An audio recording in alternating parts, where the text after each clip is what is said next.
Bill Knecht, welcome to Shrink Wrap Radio. All right, glad to be here. Thanks for having me.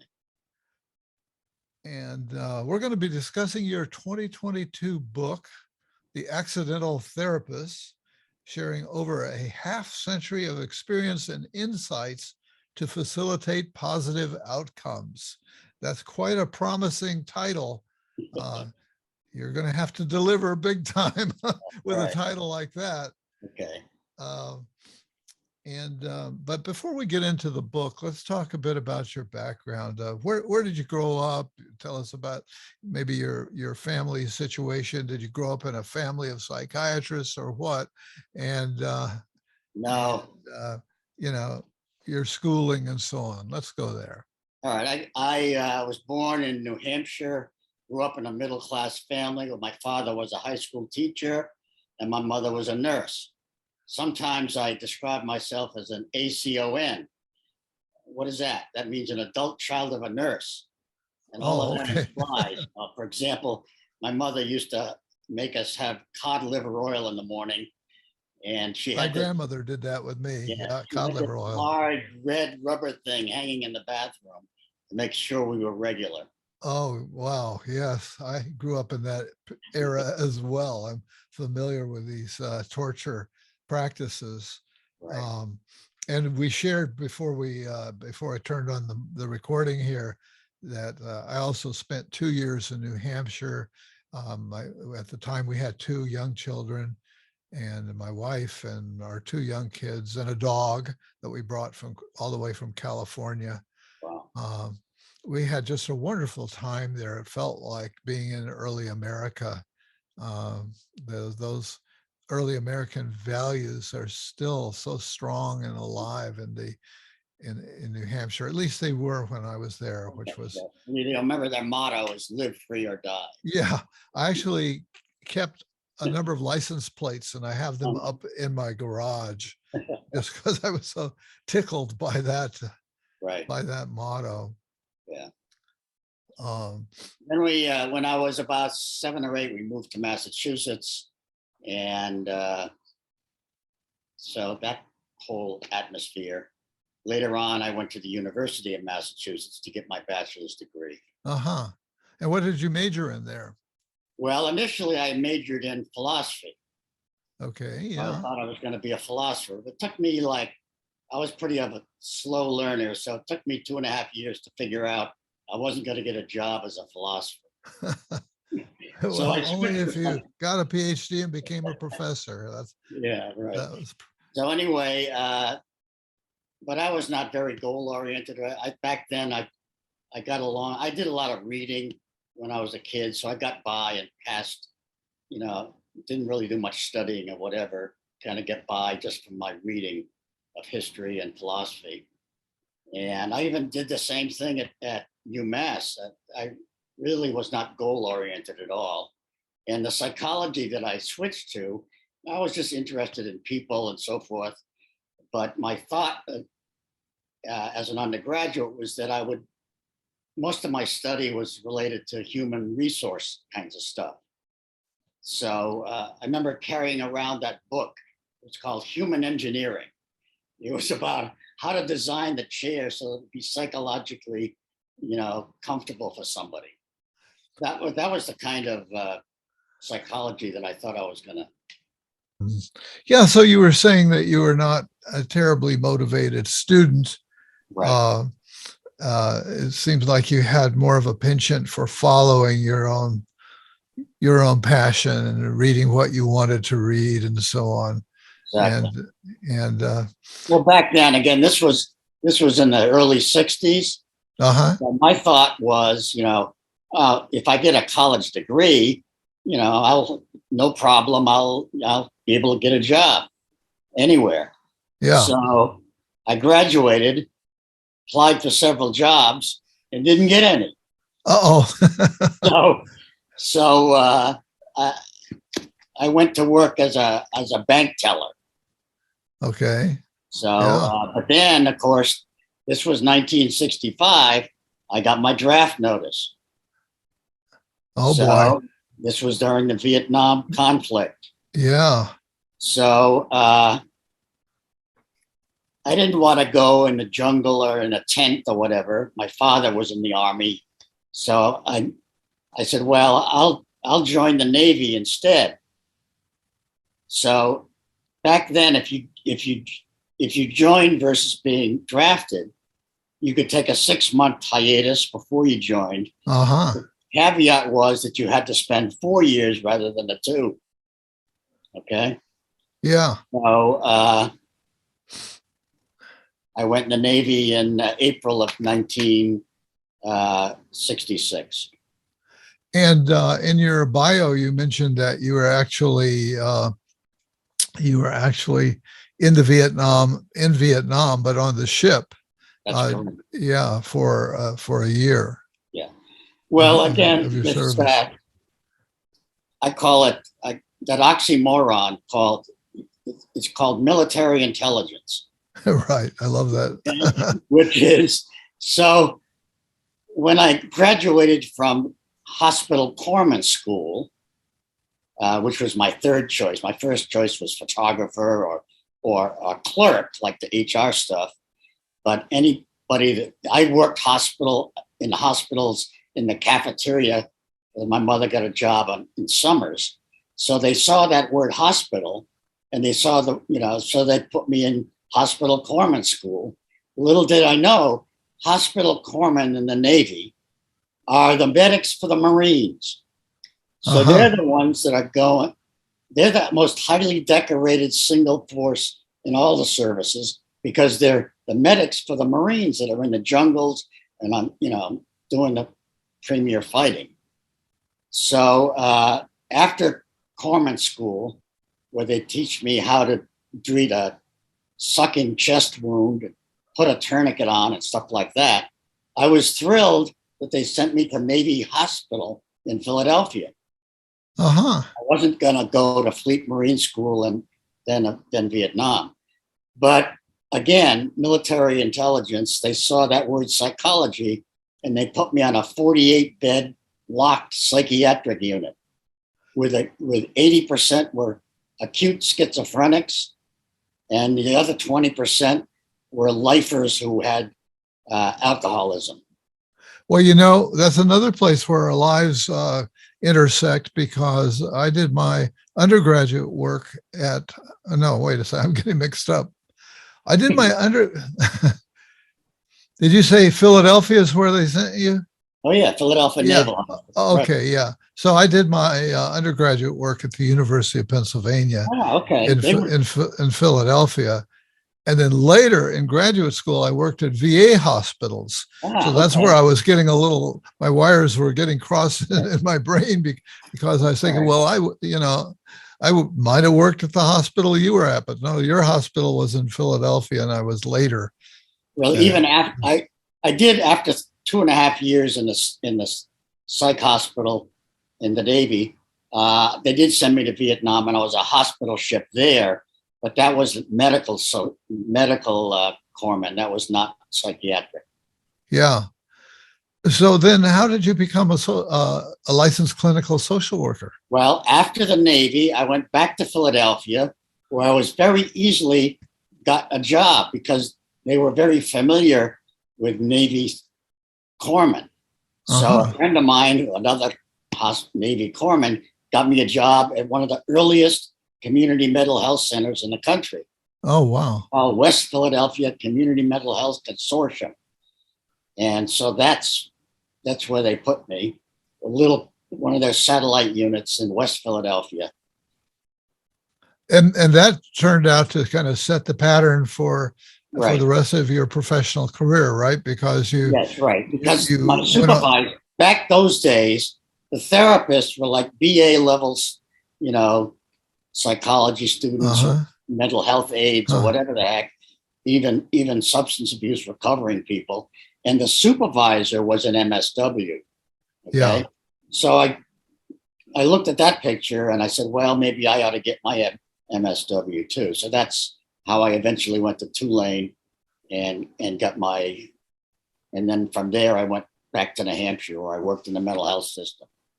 Yeah. So you set up mental health centers, you supervised, mental health centers for the bulk of your career, and I Right. guess also did some private practice. Right. I've Is always that had, right? I've always, even as a manager, I've always had a small private practice of the specialties that I talk about, which is couples and sexual issues.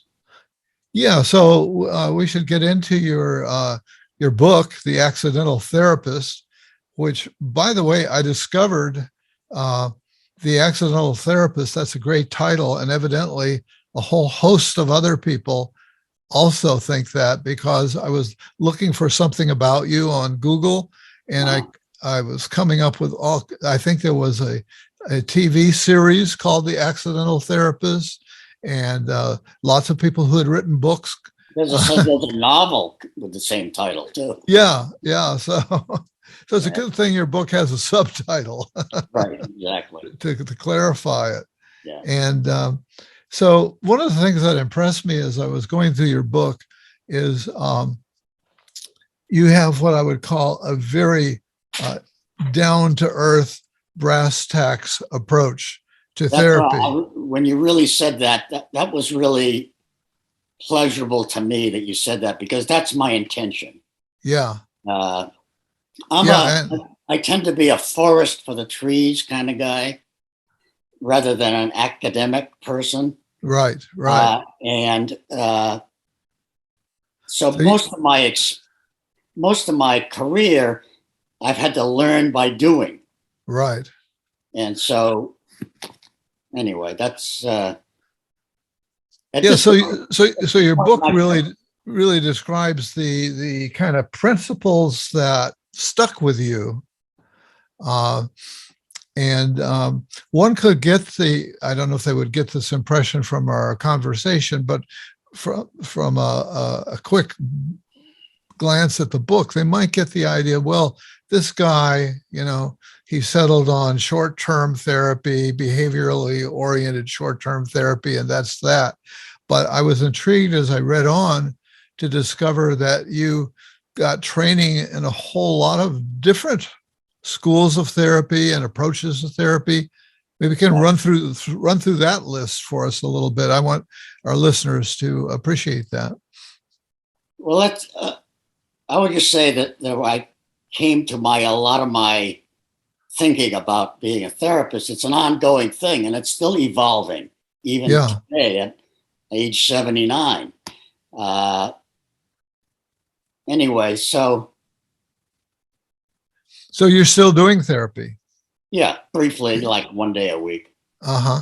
Yeah, no, that sounds appropriate. My goal now is not to, you know, generate a lot of money or clients or whatever. My goal now is to give back. I've been a teacher and supervisor of therapists for like 40 years. Yeah. And so actually, I wrote this book 10 years ago when I was supervising therapists. And I told in the book, I'm not a writer, and I believe in Occam's razor. And this book of 50 years is only 100 pages. And I actually wrote this book for other therapists that I was training in less than one page. In less than one page. Yeah. Then you expanded it. Is it a counseling? Yeah, exactly. So COVID helped me, sit back. What am I going to do? Well, I might as well put down on paper, what I've been talking to people about for Yeah. many years. Yeah, yeah. And you that really succeeded at doing that. So let's get into some of the major headings here in your book. You talk about the goals of therapy. So, and I hope you can remember some of what you wrote. Well, yeah, I'm already on to something else at this point. But well, again, I have the evolution of my process of being a therapist started out, in the psychiatric hospital with intensely, seriously disturbed people, and my supervisors were psychiatrists who had been Yeah, trained in analytic work. right. But even this weekend, so they were coming from some theory or whatever, but they couldn't do psychoanalysis with with an acutely schizophrenic guy that was hallucinating and throwing bed chairs against the wall. They Yeah. obviously had to incorporate medicine with what they were doing. They had to incorporate the milieu therapy, which was the structure to help provide some structure for the clients. So that was my initial experience and how I learned, what works or what doesn't work with clients. Okay. Also, I'm struck by the thought that I had meant to express and then lost my thought was I can really see the influence of the Navy, I think, in your work, that naval experience. Well, the military, like society is different than other societies. Yeah, very oriented towards the goals, and what works, and let's skip a lot of theorizing and so on. And so when you say, well, I wrote my book as a one-page thing, that to me smacks of naval or big business, where the CEO says, right, don't give me a proposal that's more than a page. This is the mission. This is the mission, and this is easy how to, exactly that. Actually, as a manager, they didn't teach me how to be a manager in school. Actually, later on, I taught a course for master's degree students and how to be a leader and a manager. Yeah, I've been that most of my career. Right. But yeah, you have, So so what would you say are the goals of therapy? Well, again, it's got to be one of my main concerns is what I'm calling, I guess, the de-evolution of. I mean, I was trained by psychoanalysts. Then I, did some reading and discovered psychodynamic therapy and so forth and so on. And then I learned at UMass, even before I graduated, about Truax and Karkoff's work with what makes a good therapist.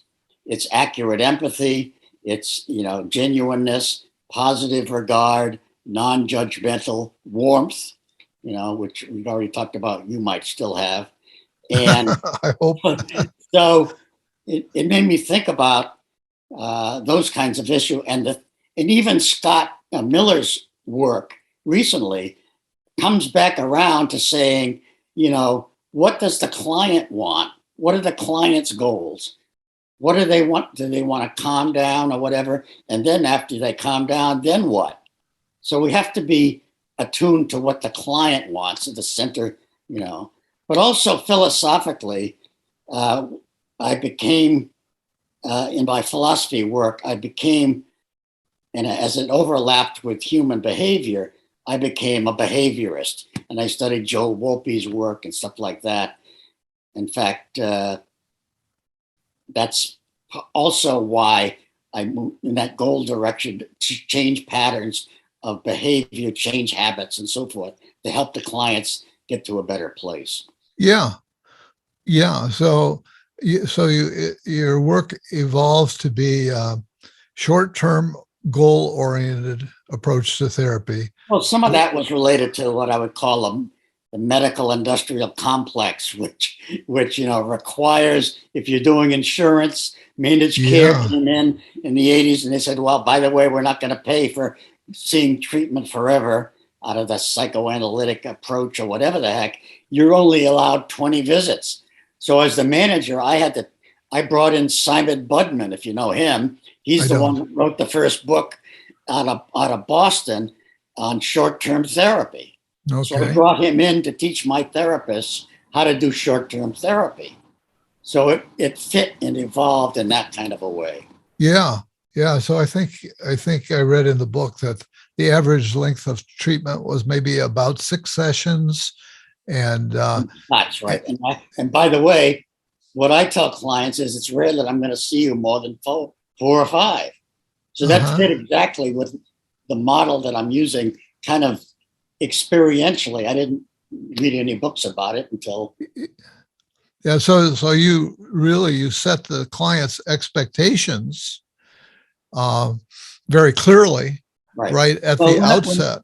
when somebody gets referred to me or whatever, or they call me, I have I said this in the book, I have a 5-minute interview with them on the phone. And one of the key questions I ask, what do you want to get out of? What do you want the goal to be from seeing me? Yeah. If they say, well, I want to understand my inner child, and I want, why my wife was cheating on me and whatever the heck. I say, listen, I'm not going to be the guy for you. I don't think you may never understand why you did what you did or why you got into the situation. But what I can help you to do is to, number one, calm you down to some extent, and then figure out what we're going to do today, tomorrow, and next week to get you to a better place. Yeah. If you want help with that, then I can help you with that. I'm not gonna therapize you, so to speak. I'm not some guru, but I'm kind of like an educator. I'm going to help you and give you the tools so that you can help yourself. And in that way, I'm going to give you some homework, and I'm going to be a tough teacher. If you come back to me and you haven't done your homework, then what the heck are you paying me for? Okay.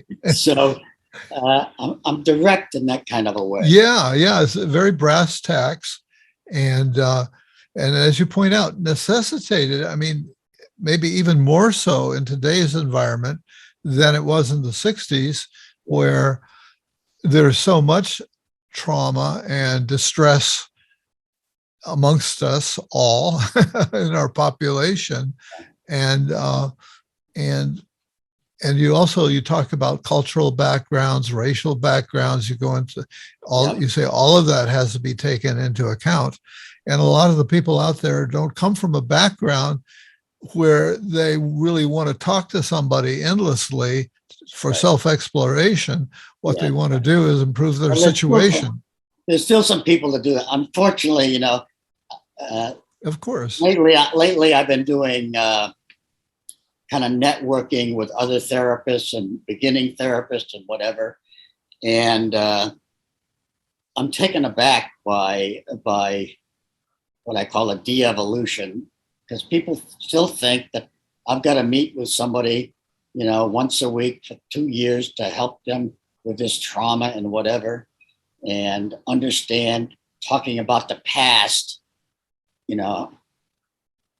Anyway, but I also come from the tradition. If you read much about Joe Wolpe, the original behavior therapist, he hated cognitive behavioral therapy.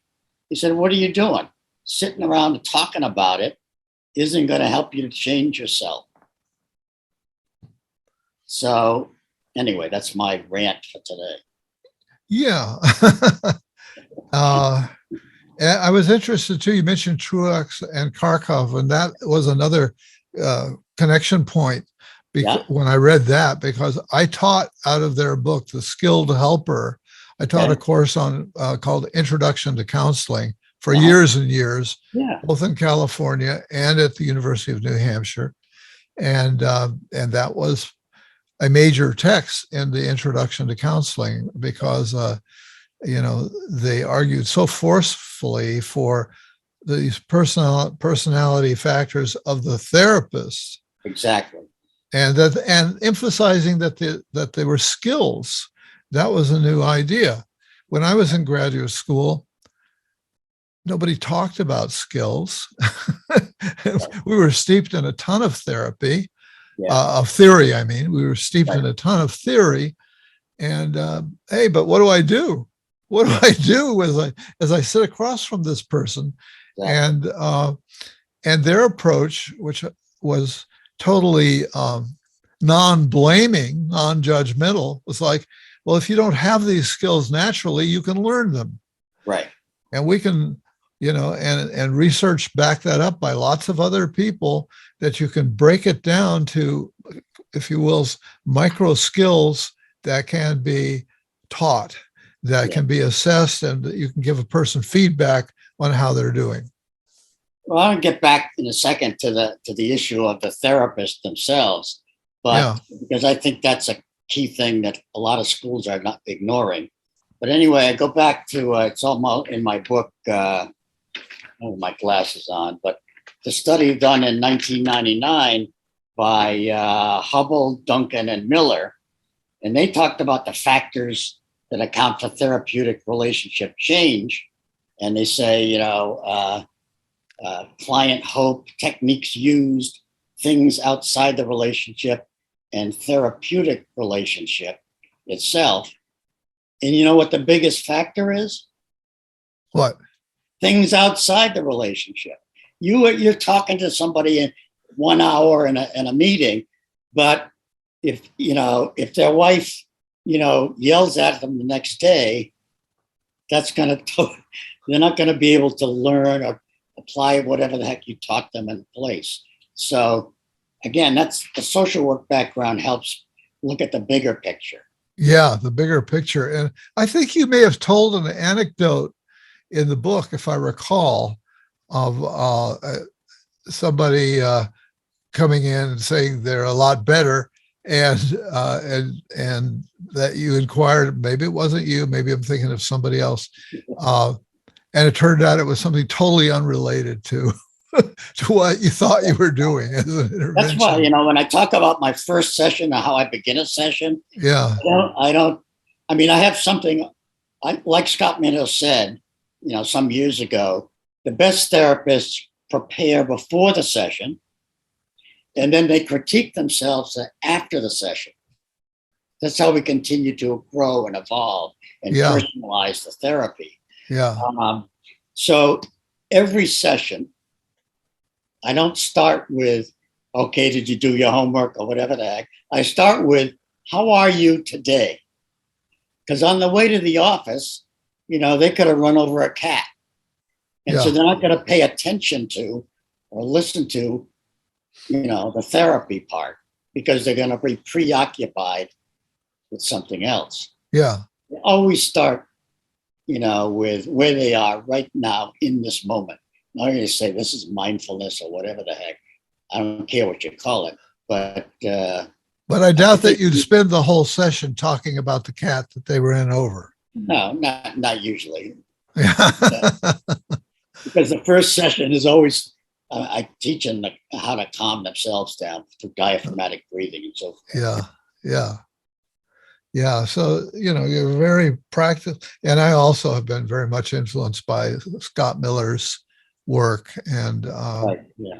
Yeah.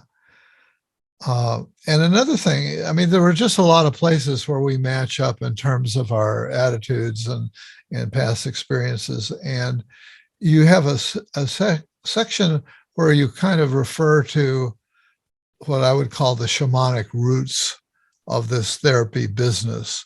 What's the word? Shamanic, shaman. Okay. Yeah, right. Exactly. Right. Yeah. Which in that intro to counseling class, I would often stress that at the beginning, our roots, psychology has tried so hard to anchor itself in science and to present itself as a very scientific, and everything is. I've seen that evolution. I've seen that evolution too. That's like a self-consciousness, self-esteem thing. We're just these touchy-feely kind of guys. There's some science behind it. Yeah. Out of that, initially, look, the behaviorists were the one that first did it. But I've also seen the evolution over time saying, well, I'm doing evidence-based therapy. Yes. That's nice to say, but as Scott Miller says, for over 80 years, 80% of all therapies work, regardless of your theoretical background or your techniques or whatever. Yeah. Versus placebo. So anyway, and going back to the shamanic thing, you point out that people have been helping people from the beginning of time. Exactly.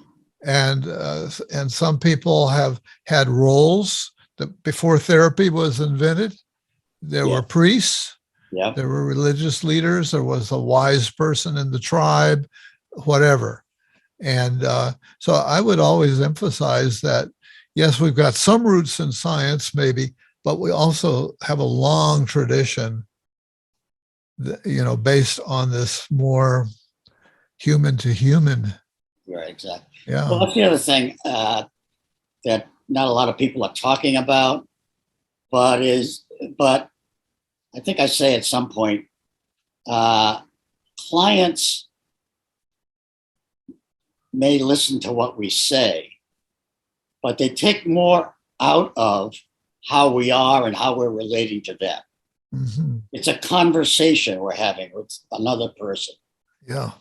And so if we're not centered ourselves or mature psychologically, or non-defensive, open to new ideas and learning, non-critical and so forth, but that, you can't teach that in school,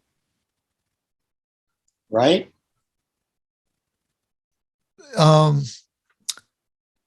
It's funny. I'm sort of in the middle on that, because I've just made the case that a lot of this is trainable, but and teachable. But at the same time, I do have to believe that some people, it's like athletics. Some people are a born athlete, right? Yeah, And they're good from the get-go. Yeah. and they can grow, and they can get additional training from a coach, right. and profit from that, but they start at a very high level. Right. And I'm sure it's the same for therapy. Yeah, I don't know if you know Steven Pinker's work. He talked about the brain and the, environment versus nature nurture kinds of stuff. And he pointed out a number of years ago that some personality traits people are in fact born with, like the openness, new ideas, or whatever, or like what I say in the book. I was born with kind of an even tempered kind of thing. I'm an underreactor rather than an overreactor. Mm-hmm. So somebody that's doing psychiatric emergency service in highly tense situations cannot be born with an overreactive kind of a brain. Yeah, they're not going to do well with that.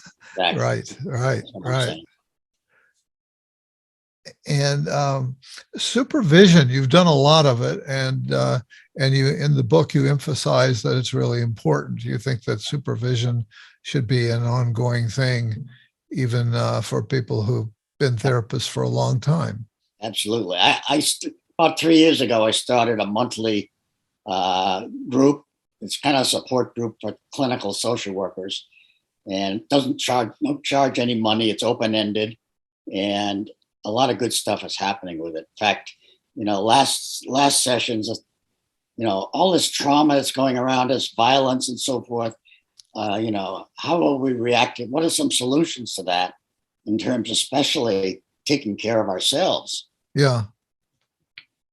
So that's important. So what is your, if you will, theory of supervision? Like, if you, when you were supervising people, what did you do?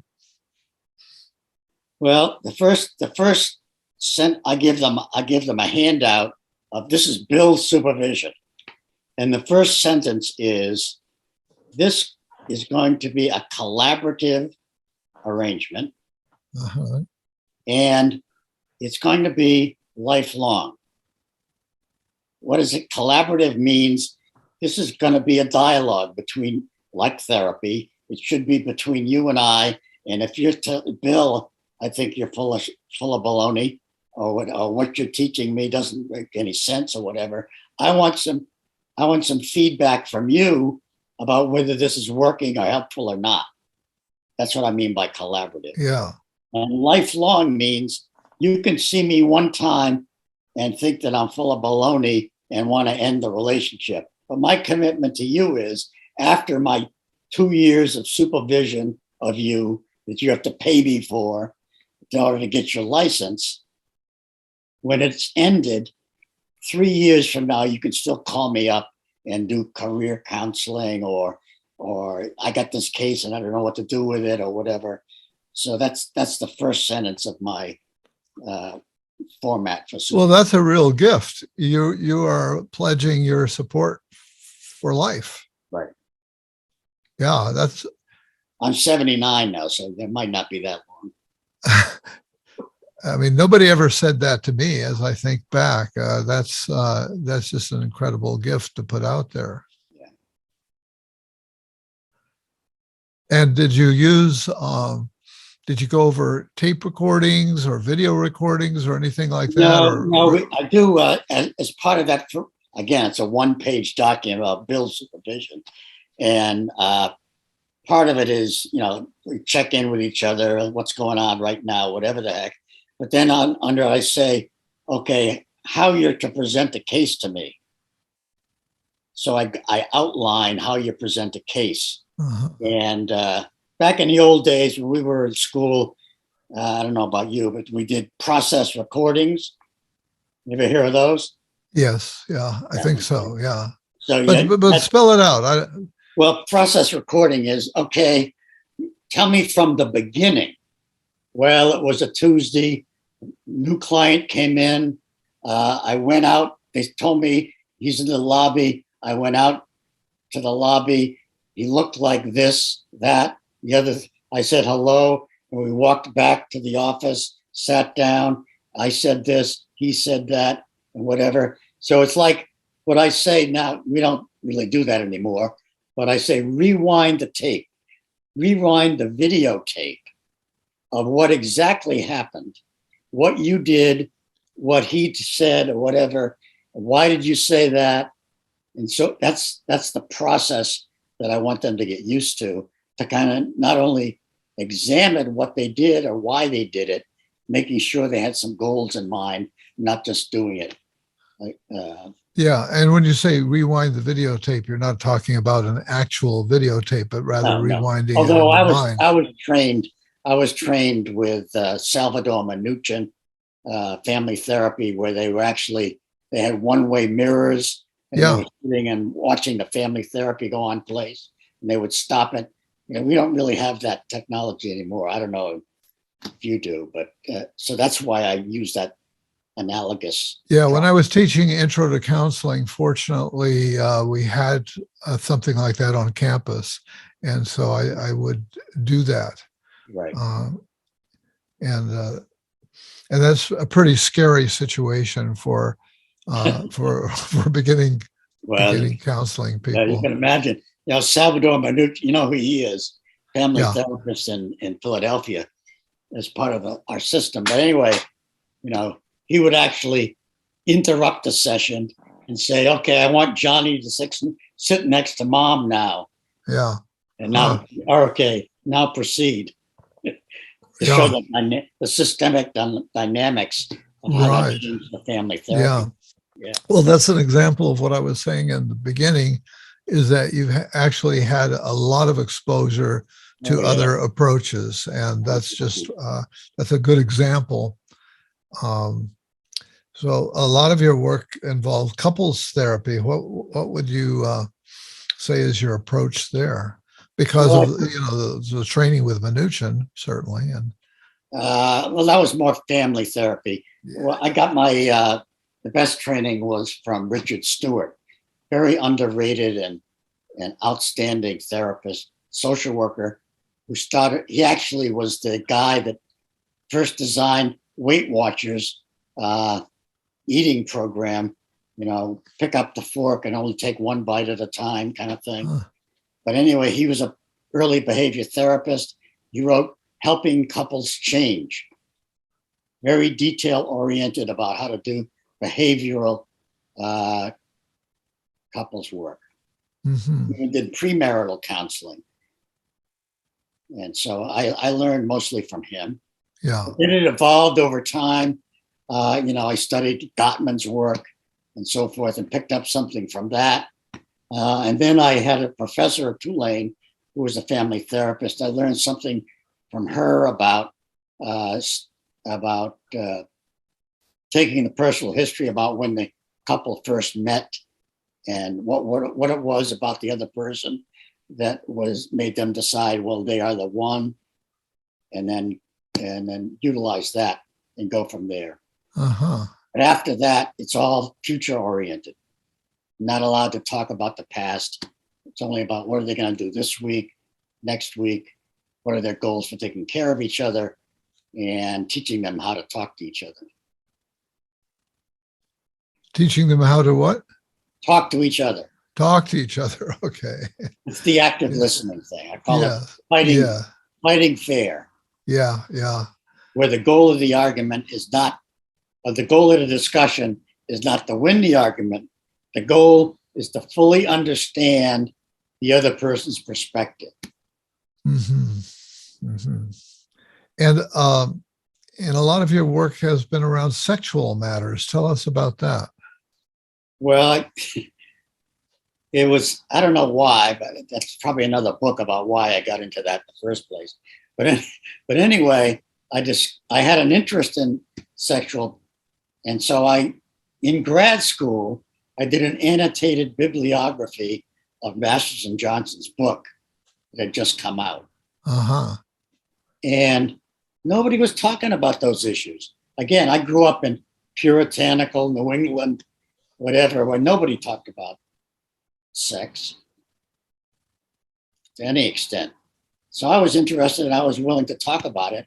Yeah. So after a while, the therapists around me, well, I got this case and they're bringing up sexual issues.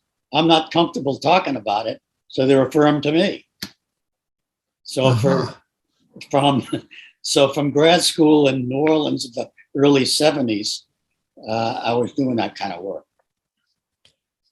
And I believe you were also doing work with people who were getting gender change surgery and so on. Yes, I started working at an early age, even in Philadelphia after the Navy. I had some clients that were transgender or being processed to be transgender. So, and nobody else was talking to them. So, and I was non-judgmental enough to be able to talk to them about it. Yeah, yeah. And I did research about it. There wasn't much then. So I put some of that work. I get referrals for people that, they want to get hormone replacement therapy. So they'll refer them to me for a psychological evaluation to see whether they really are, potential to be transgender or versus just being, crazy or whatever the heck. So I've done that. Or maybe being, I think one of the issues today is whether somebody is curious, they talk about bi-curious. Right. Exactly. And doesn't really go deeply enough that they have to make a major shift. Yeah. Yeah. And other kinds of sexual issues too. I remember I was doing teletherapy like 12 years ago. And so I got referrals from a group of attorneys that were suing the parish priests who had allegedly sexually abused the altar boys 30 years ago. And so they wanted me to evaluate these people were adults now, and they were like in out of state. So I did teletherapy evaluations to see if their story made sense from somebody that had been sexually abused, or whether they were, again, just telling a story to get some money or whatever. So I did that kind of work as well. Now, when you say teletherapy, was that on the telephone or was it? Right. Because I don't think Zoom existed at that point. No, it was Skype back then. Yeah. And what about Zoom? Have you been during the? I've been doing that for. You've been doing that. Yeah. In fact, I did I did a workshop for therapists about 8 years ago about the virtues of being able to do that. That was in New Orleans after Katrina, for example. If somebody was in therapy and then they had to move out of state, they lost their therapist. And so why would that have to be the case? You get into all kinds of baloney state. Well, my license is only in Louisiana, so you can't do it if you're in Mississippi, or craziness kinds of stuff. So when people found out that I was doing that kind of work, I was doing work for active duty military personnel in Afghanistan.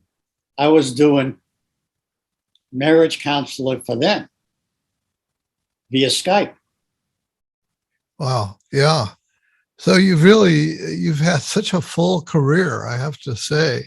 And we didn't mention that you, in fact, are in New Orleans now, not New Hampshire. You've been in New Orleans for some time. And so let me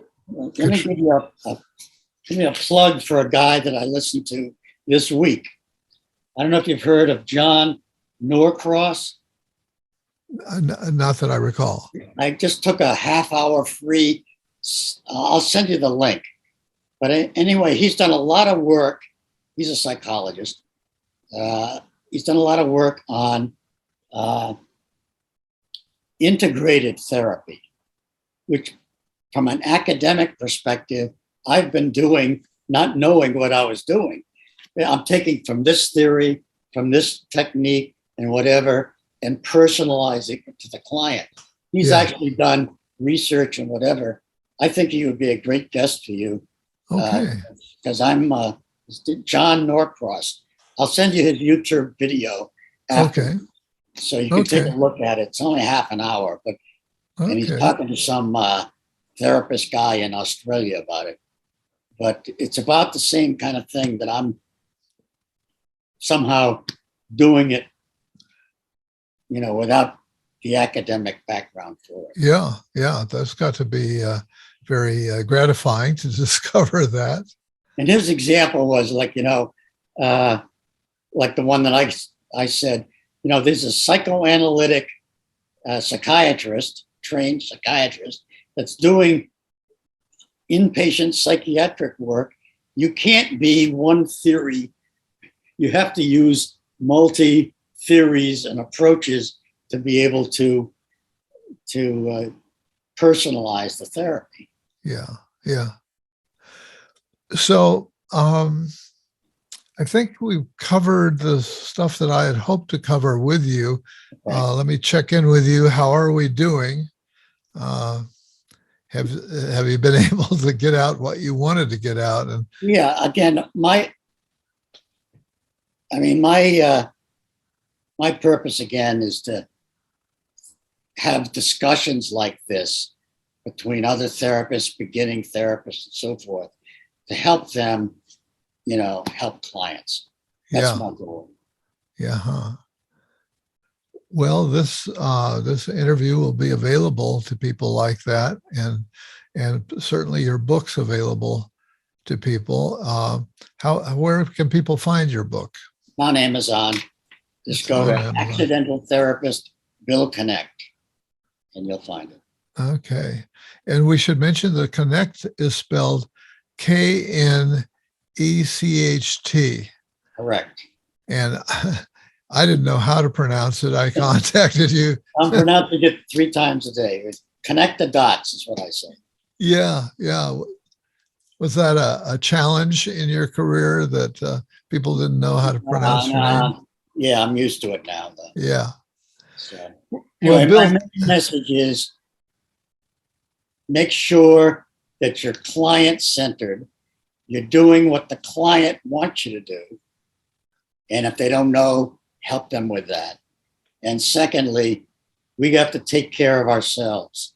And that's why I feel in the book it's outlined the concept of vertical alignment that I do with all clients and all therapists. And that's part of taking care of yourself. Oh, vertical alignment. Yes, I remember that term in the book, vertical alignment. It's a process of setting your priorities, sitting down and thinking about what are your priorities, future oriented, and then using simplistically a calendar, putting them on your calendar, reflective of your priorities. So you're conducting your life based on what your personal priorities are. Well, that's a whole nother book right there. And maybe you'll write that book at some point.